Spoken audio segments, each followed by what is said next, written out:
Ang unang bagay na ginawa ng babae nang magising siya ay ibuhos ang scalding hot oil sa kanyang binti. Pagkatapos ay kinuha niya ang gunting at pinutol ang kanyang mahabang buhok.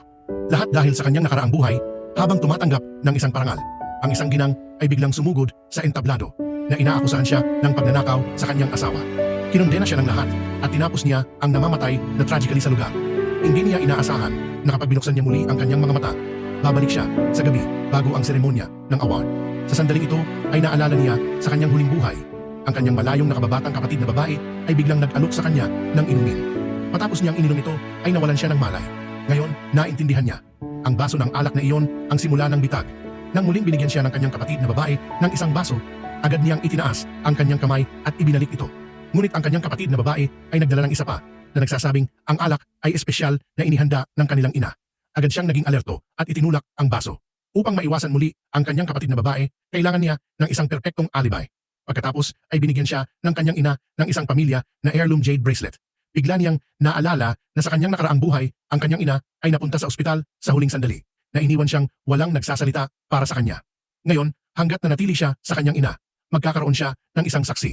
Ngunit naramdaman niya na hindi pa rin ito ligtas. Nang makita niya ang isang waiter na nagtutulak ng isang mainit na cart ng sopas, ay nagmamadali siya.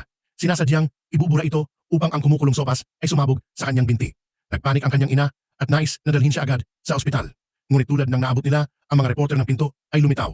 Nag-aalala siya na ang pagpunta sa ospital uli sa gabi ay magtatapos bilang balita sa tabloid. Kaya't mabilis niyang binago ang kanyang isip at tinawag ang doktor ng pamilya sa bahay.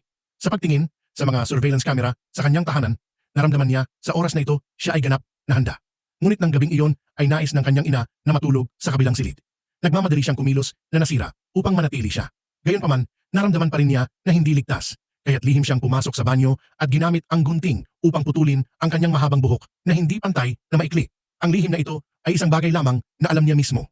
Kinabukasan sa seremonya ng mga parangal nang muling gaganapin niya ang tropeyo, ang parehong ginang ay talagang sumugod sa entablado. Sa kabutihang palad, siya ay handa at iniwasan ang sampal. Ipinahayag ng babae na kung walang katibayan ito ay paninirang puri. Ngunit ang akusado ay agad na naglabas ng isang matalik na video. Kalmado niyang itinuro na hindi pa siya nakapasok sa silid na ipinakita sa video. Pagkatapos ay inihayag ang kanyang bandage sugat at sinabi na ang kanyang ina ay maaaring magpatotoo. Ngunit inangkin ng kanyang ina na siya ay matulog ng maaga. Ang babae ay nadama na nagpanik ngunit panlabas na nanatiling kalmado. Napatuloy na nagpapakita ng pangunahing katibayan.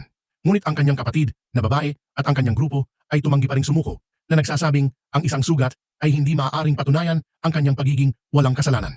Sa sandaling iyon, ang video ay biglang lumipat sa isang close-up shot na isiniwalat na ang kanyang binti ay may eksaktong parehong scar. Naniniwala